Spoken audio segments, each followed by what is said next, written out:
Olá, boa noite. Começa agora o ND Especial Porto. Durante toda essa semana, você vai acompanhar os principais acontecimentos relacionados ao maior porto da América Latina. Logística, comércio exterior, dragagem e suas implicações ambientais, greve dos caminhoneiros e muitos outros assuntos. Tudo isso no Especial Porto. ND Especial Porto. Oferecimento.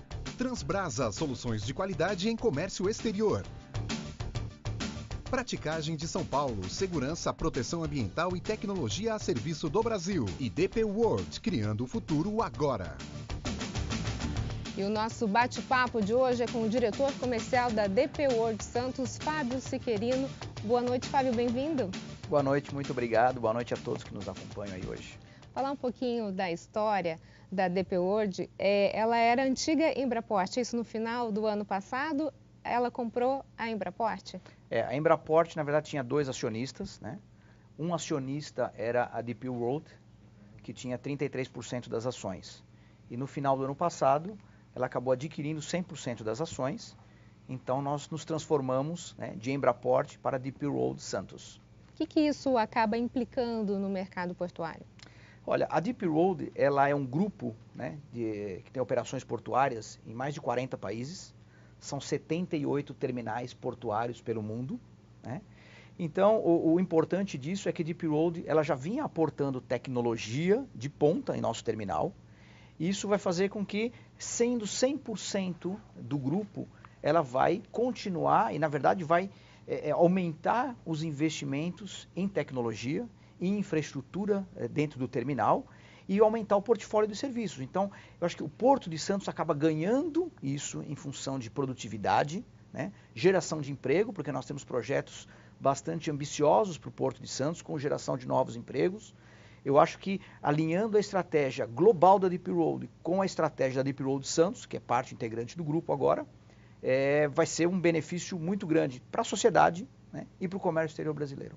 Bom, a gente vivenciou nos últimos dias a greve dos caminhoneiros que acabou impactando em todos os setores, não só no setor portuário. Exato. A gente pode dizer que o povo brasileiro ficou refém dos caminhoneiros? Olha, assim, a gente tem que olhar isso por um prisma maior, né? Vamos olhar um pouco como que é a nossa matriz logística. A matriz logística é a quantidade de tudo que é transportado no Brasil, quanto vai pelo modal marítimo, quanto vai pelo rodoviário, quanto vai pelo ferroviário. Então hoje nós somos um país predominantemente rodoviarista. 65% de toda a carga movimentada no país é pelo modal rodoviário. Isso é uma distorção quando a gente olha e compara com outros países de dimensões continentais como o Brasil, mas enfim, essa é a nossa realidade. O que acontece é que o transporte rodoviário ele é fundamental para o nosso país, para qualquer país. Ainda que a gente tenha o maior volume de transporte ferroviário, sempre o último trecho ele é feito pelo modal rodoviário. Então, a carga sai, por exemplo, da plantação, sai lá de um terminal de soja, ela vai até um terminal ferroviário pelo modal rodoviário, vai pela ferrovia até o porto para poder ser exportado. As pontas, elas são feitas, né? Sempre pelo modal rodoviário. Então, assim, sempre vai existir essa dependência do país pelo modal rodoviário. O que acontece é que quando a gente olha essa infraestrutura, essa cadeia logística, o caminhoneiro autônomo, ele é sempre o elo mais fraco dessa cadeia. Por quê? Porque quando as empresas que contratam o transporte rodoviário precisam reduzir os seus custos, elas apertam a transportadora. A transportadora já vem operando muito mais com caminhoneiros autônomos do que com motoristas próprios, por uma questão de custo. Aí ela vai e aperta o motorista autônomo. Ele sendo o elo mais fraco, ele acaba suportando todo o incremento de custo dessa cadeia. E o que acontece é que, no final das contas, acabou estourando isso, né? E teve essa paralisação dos caminhoneiros. É verdade, somos reféns desse modal no país, somos reféns. Eu não acho que seria muito diferente se o nosso transporte ferroviário fosse muito maior, né? Porque, como você disse, as pontas sempre serão feitas pelo modal rodoviário. Mesmo que haja, então, um investimento hoje no modal ferroviário, algo que se espera a um longo prazo, isso ainda não resolveria o problema? Não, a gente diminuiria a dependência do modal rodoviário, mas ainda seríamos dependentes do modal ferroviário, do rodoviário, perdão. Só como exemplo, em nosso terminal, durante esse período de greve, houveram algumas cargas que saíram pelo modal ferroviário, porque nós temos um desvio ferroviário dentro do terminal. Mas elas saíram pelo modal ferroviário e foram até um terminal no interior. Só que do terminal para a fábrica do cliente final, essa perna, esse último pedaço dependia do rodoviário. Então não pôde ser concluído o transporte. Então a gente sempre vai ter uma certa dependência do modal rodoviário no país. Por conta dessa greve, Fábio, é possível já a gente sentir o que aconteceu em relação às importações e exportações? Olha, eu acho que é prematuro a gente fazer um diagnóstico. Seguramente vai afetar o nosso PIB, né, vai afetar o nosso crescimento, isso é esperado. Quando eu olho o que aconteceu, por exemplo, no Porto de Santos, e aí dando o exemplo do nosso terminal, as cargas de importação elas continuaram chegando normalmente, porque os terminais tinham capacidade ociosa para receber os volumes de importação. O que não acontecia é chegada de carga para exportação. Você tinha um certo volume dentro do terminal, que foi operado no início, mas o país perdeu exportação. Mas a própria carga de importação, se essa greve durasse mais uns 7 dias, teria como acumular esse O que material? aconteceu é que os terminais já estavam chegando próximo a 80%, 85% da sua capacidade de armazenagem. Então, se ela durasse um pouco mais, ia colapsar. Né? Os terminais iam ter mais capacidade para descarregar os navios e aí ia parar o comércio exterior, Sim. tanto a importação quanto a exportação. Né? Mas quando a gente olha do ponto de vista balança comercial, os resultados que saíram agora do MEDIC, né, o Ministério do Desenvolvimento, Indústria e Comércio, mostram que a expectativa do MEDIC para este ano era uma balança comercial favorável, próximo a 50 bilhões de dólares.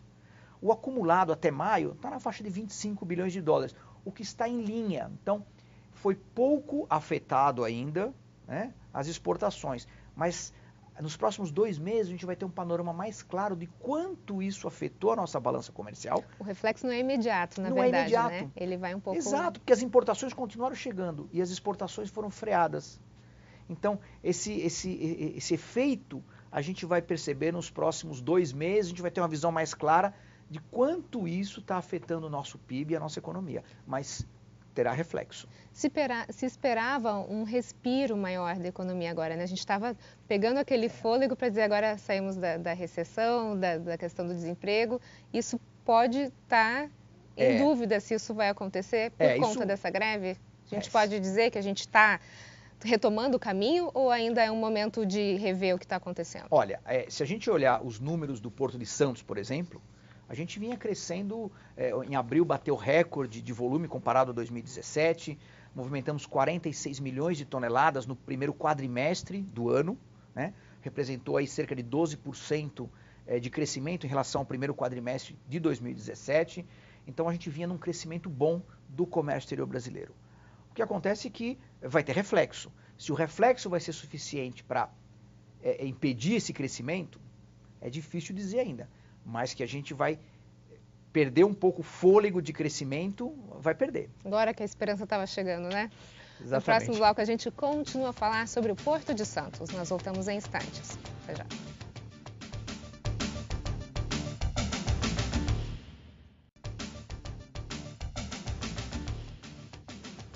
O ND Especial Porto está de volta e a gente conversa hoje com o diretor comercial da DP World Santos, Fábio Siquerino.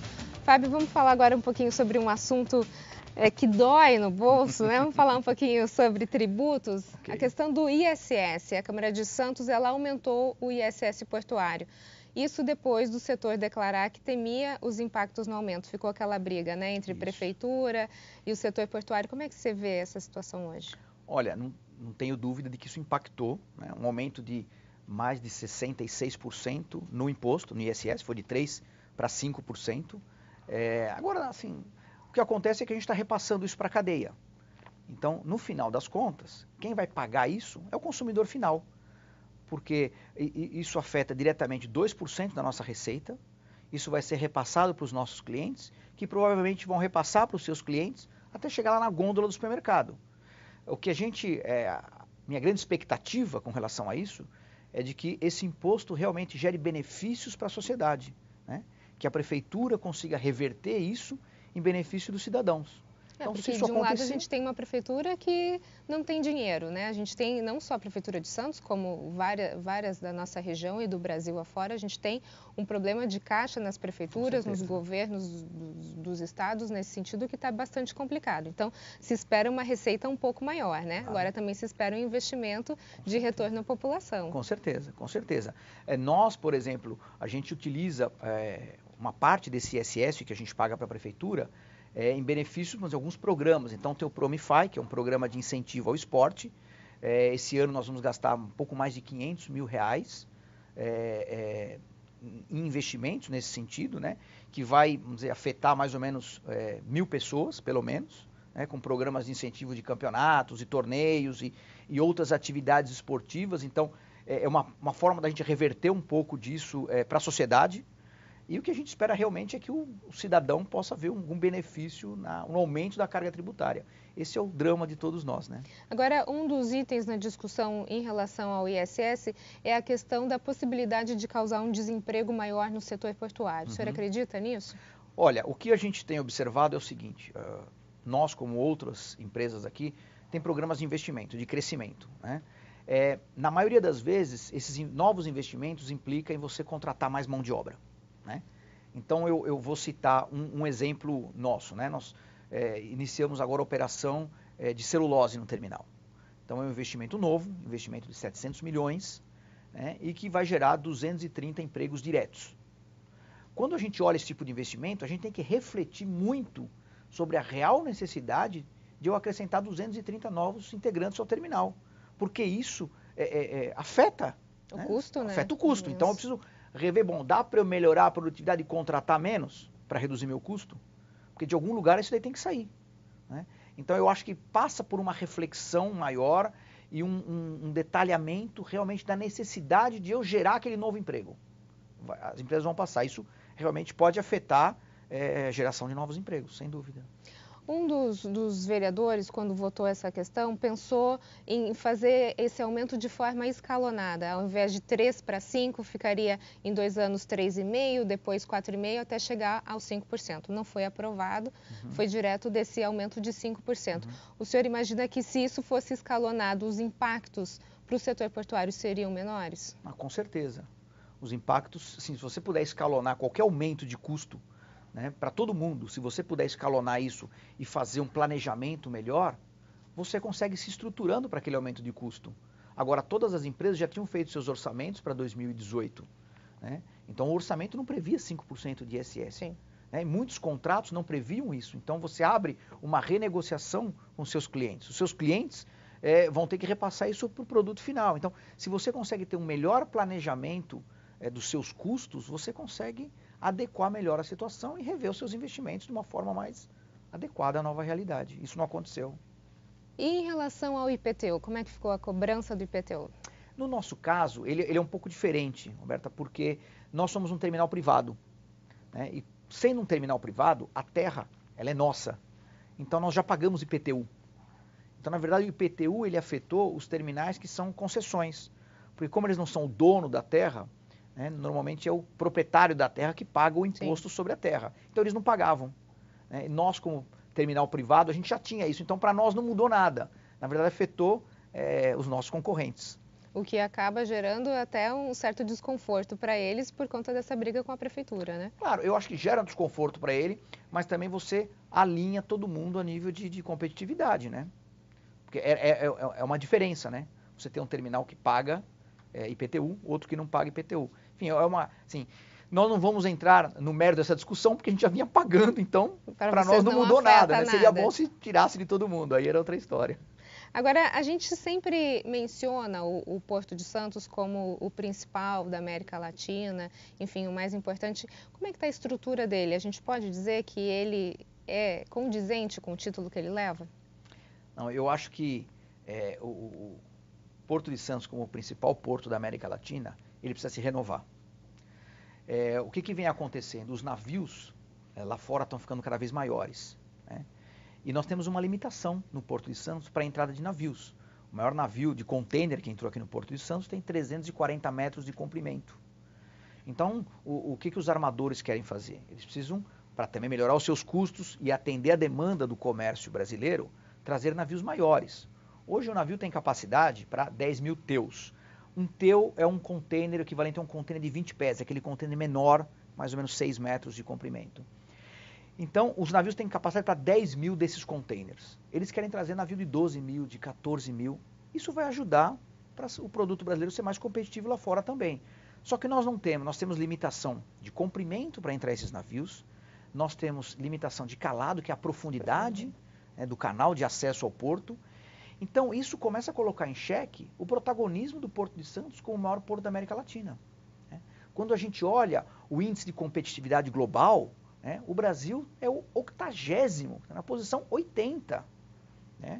Então, a gente precisa investir muito mais em infraestrutura portuária. Tem um outro dado que é bastante interessante. Existe um índice que costuma se medir a infraestrutura de um país, que é o estoque de capital de infraestrutura. Como é que é medido esse índice? O que o país investe em infraestrutura, você vai somando o que ele investe todo ano, utiliza uma taxa de depreciação, porque a infraestrutura vai sendo depreciada, e você compara esse total investido ao longo dos anos com o PIB brasileiro. Então faz uma relação de um com o outro. O que é um número aceitável mundialmente? 60%. Então, do valor total do PIB anual e o valor que eu tenho de infraestrutura investida ao longo dos anos, 60%. Esse é o índice aceitável para um país, saudável para um país. Então, se a gente olhar na década de 70, início da década de 80, nós chegamos em 1983 com 58%, que era um número muito bom. O país vinha investindo por mais de 13 anos 6% do PIB em infraestrutura. Depois disso, o país passou a reduzir a quantidade de investimento. Hoje a gente investe pouco mais de 2% do PIB em infraestrutura. Então o nosso estoque de capital de infraestrutura está em 32%. De 58% foi para 32%. Então o Brasil precisaria investir em infraestrutura pelo menos 4,5% do PIB por 20 anos seguidos para voltar aos 60%. Tentar se recuperar, né? Então assim, nós estamos, quando a gente olha esse índice de competitividade global, nós estamos muito lá atrás. Portos, nós estamos na 106ª posição. Ok, no próximo bloco a gente continua a falar então sobre o Porto de Santos. Nós voltamos em instantes. Até já.